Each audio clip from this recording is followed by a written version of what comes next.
Maybe. So joking aside, the S&P 500, if you do any sort of research on performance of how people invest and their behaviors, it performs well over long periods of time. I would say at a high level, most of our clients are looking for something much more active. And the reason is they want, to give you a few examples, they may be retired and they don't necessarily want the big highs and lows that investing in a 100% stock market index would give you. By adding diversification in other things, you can smooth out that ride.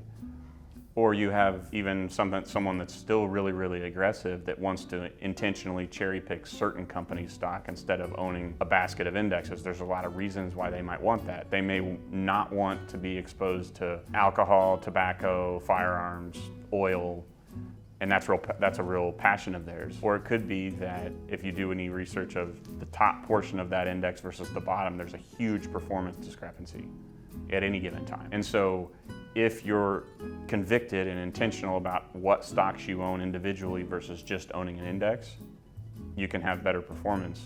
But I would say the most common reason why people wouldn't just throw their money in an index and kind of close their eyes and forget about it is they don't want to open a statement and say, oh my gosh, it's March of 2009 and my account's down by 57%. They want to have some control over when they take those risks, right? They may want it, but if the market at that point is somewhat high, they may want to have some downside protection to have the flexibility to move it more aggressively into a down market.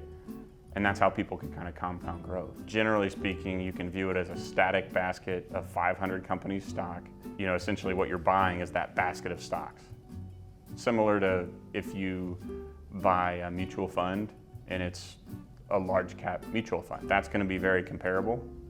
And in a comparison like that, most of the time the S&P 500 will beat an actively managed large cap fund. But, and here's the thing I tell clients all the time, there are areas where you get big delta in having active management. Small companies, mid-sized companies, international companies, certain types of bonds. If you do any research on it, there's a huge discrepancy between what an index will give you and the lack of control you have in an index, and active management and someone having a research budget to get to know the CEOs, the balance sheets of those companies, their plans, their forward-looking estimates. So there's not an all or none answer. What I tell clients is there's times and there's ways that indexing makes total sense, and there's ways and there's reasons why you definitely might not want to. I think that there's a little bit of to each their own there. Some people like getting into their account every week, every quarter, every month, looking at what's happened, making adjustments, doing the research and the time that it takes. They have that level of interest. I always tell people, look, anyone can manage their own investments, but it takes time and it takes interest to do it correctly. The mass majority of people either don't have the time or they don't have the interest, or both.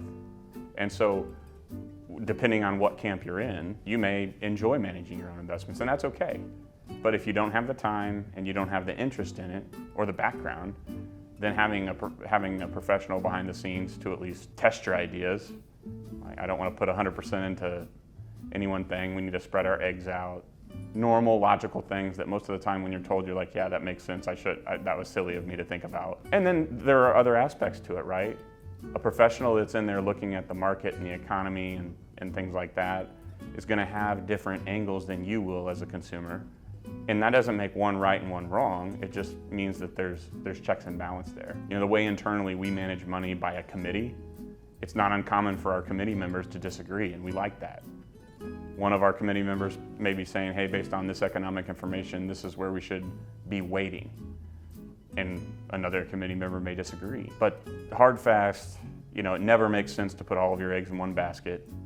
So we're always talking about how do we minimize risk at the same time that we're maximizing return. And like I said, anybody could do that, but most people don't have the time, they don't have the background, or they don't have the interest. And that's where having a professional to help makes sense.